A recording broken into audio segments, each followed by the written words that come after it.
Unlike the spiritual optimism seen in Rig Veda, the romantic melody inherent to the Sam Veda and the wisdom of sacrifice purported by the Yajurveda, the Atharva Veda is a compendium of magical hymns and charms that have a darker bent.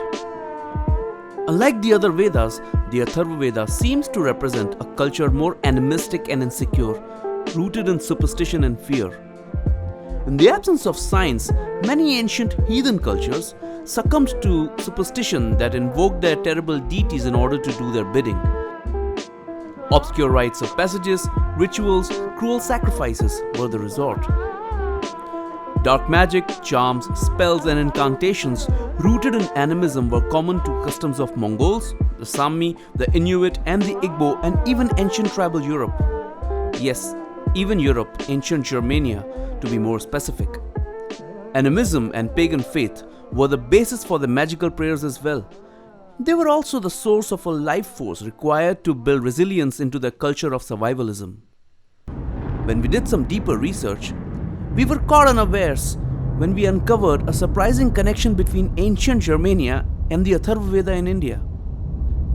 It all started when we came across a unique cultural act out of Europe named Heilung. They are an experimental folk outfit comprising members from Denmark, Norway and Germany who compose music based on ancient runic literature from the Bronze, Iron and the Viking ages. Some of the performances take us back to the times of a tribal Europe in Germania before the advent of even the Vikings themselves. In ancient Germania, folk was more metal than metal itself.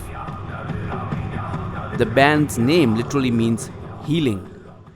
And they don't just compose music. They give their audience an experiential history lesson by transporting listeners back to an age when survivalism was the name of the game by any means necessary. Brute strength, violence, superstition, shamanism, what have you. In our opinion, their best rendition to date is a song called Hammer Hippier, a 14-minute hypnotic therapy that combines cross-cultural elements of Inuit throat singing, Icelandic animal sacrifice, and magical charms from an ancient runic Old High Germanic language. The main chorus centers around the second verse of what is now called the Merseburg charms. They are the only known surviving relics of a pre-Christian pagan poetry in Old High Germanic literature discovered in an obscure European abbey during the 10th century. In case you were wondering, here is the English translation to the second Merseburg charm. Like bone sprain, so blood sprain, so joint sprain. Bone to bone, blood to blood, joints to joints.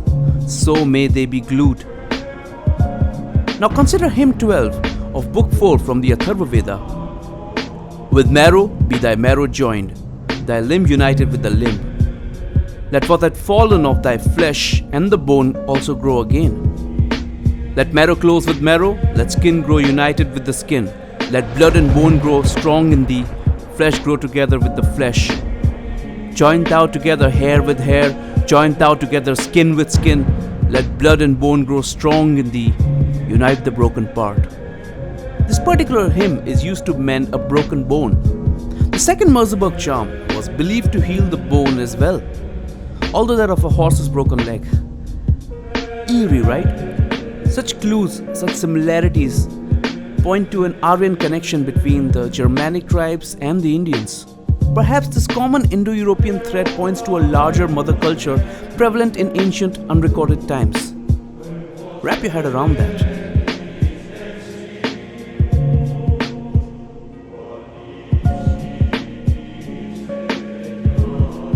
Hey guys, if you liked the video, subscribe to Culture Minus Sanskar and share the video with your friends.